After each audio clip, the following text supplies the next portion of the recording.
Hey guys, so in this video what we're going to be talking about is the 3 exercises that every golfer should know for warming up. So most golfers don't even warm up, and a lot of that comes down to not knowing exactly what to do, and they don't want to look silly in front of their playing partners. So today we're going to cover the 3 main areas that I like to warm up before playing, which are the hips, the spine, and the shoulders. My name is Dr. Drake Griggs. I'm co-founder of Peak Pursuit Performance and Rehab, and today we're talking about golf warm-up. So if you're a golfer and you've been wondering what you should be doing for a warm-up or looking for ideas that you should be doing pre-round, stick around for this video. So we're gonna just cover 3 things to try and keep it really short. So we're gonna hit all those body parts in just those 3 movements: hips, spine, and shoulders. For the first one, equipment-wise, all you really need is your driver, a stick, or something to hold overhead, and in reality, you don't really need anything, it just helps. This is actually an assessment that we do as part of the TPI assessment, which if you haven't heard of it, Titleist Performance Institute, they have an assessment that you can get certified to do, and us as rehab providers, fitness professionals, and golf instructors can do this sometimes for golfers to kind of give you an idea whether your body's in the right shape for swinging. So this is just like the overhead squat test, but I want to actually turn it into a mobility drill. So what we're going to do is have 90-90 here in terms of your elbow and your shoulder being at 90 degrees. That's where your grip's going to be. You're going to go up with the driver. So the idea here is, and I'm not warmed up at all before this either, so this will be a nice good warm up. Is go about foot width or shoulder width apart, and you could split it out to wherever you golf from. But the idea is to have your hands up here, so that as you squat down, you're going to be working on your shoulder mobility in terms of like your lats and just being able to get overhead comfortably. So from this position, you're going to squat down and hold. Come back up. So in reality, you can play around with the dosing in terms of how long you're holding, but in reality, dynamic movements, so moving in and out of the movement, is going to be best for warm-up pre-round. So for example, I'll show you how I do this as like a set and what I'm looking for to do in the motion itself, if it's possible for you. So again, arms overhead. I'm trying to keep them overhead, kind of behind your head the entire time. Shoulder width apart, coming down into the squat. You can see how my hips come below knee level. So in reality, since you want to do a dynamic movement for a warm-up, you can actually just kind of rock in and out of this a few times.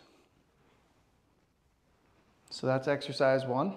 So if you struggle with rotation of the hips during your swing, what you can do too is ditch the driver, come down into here, into that squat position you're in, and actually rotate a little bit in and out. So I'm kind of pushing with my elbows out and just dynamically moving back and forth. Maybe do that for 15 to 30 seconds. So with the shoulders being overhead, we're hoping to warm up and get the shoulders more active pre-round. And then since we're doing the squat, it's really warming up everything a little bit, but we're actually targeting the hips primarily. So for the second exercise, all you're gonna need is a driver. And what we're gonna be doing here is focusing on hip rotation. Again, trying to warm up the hips pre-round. So I like to just use this as something to hold on to. And then I like to kickstand one foot and then actually rotate my hip towards my downswing. So this is my left hip. In this case, I'm rotating towards my downswing. So there's a couple different ways you could do this. You could do it slower, but still moving, kind of hoping to stretch things out if you're feeling stiff. If you're trying to get more power out of your swing, you can actually work on using more velocity during the movement. As like a progression, or to get more specific, you can actually come into that somewhat flexed posture that you're going to be during the swing and do the same thing. So again, first exercise was shoulders, hips.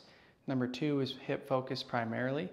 This last one here is going to be focusing on the spine, but again, all you need for setup is the driver. So this would be like a modified thread the needle, if you've ever heard of thread the needle exercise, which is a good thoracic mobility exercise. But in reality, I'm using this as something to lean forward on, and then I'm going to reach through with one hand and then rotate out.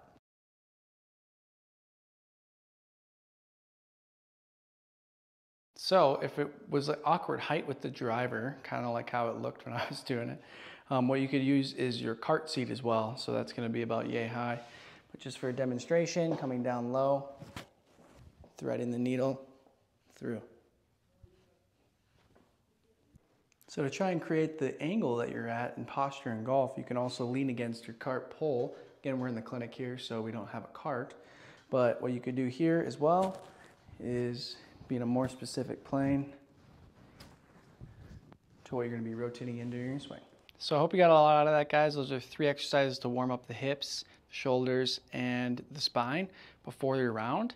Just to note, we're not doing any long holds during that because that's actually been shown to reduce your performance on the course, whereas doing dynamic moves, moving in and out of the position, is actually a little bit more advantageous. So if you got something out of this, please hit subscribe, like, comment below on some warm-ups that you do, or if you even warm up at all. If you're curious about why we don't static stretch in golf, or why maybe you shouldn't, or why it might not be advantageous for you, click this video up here.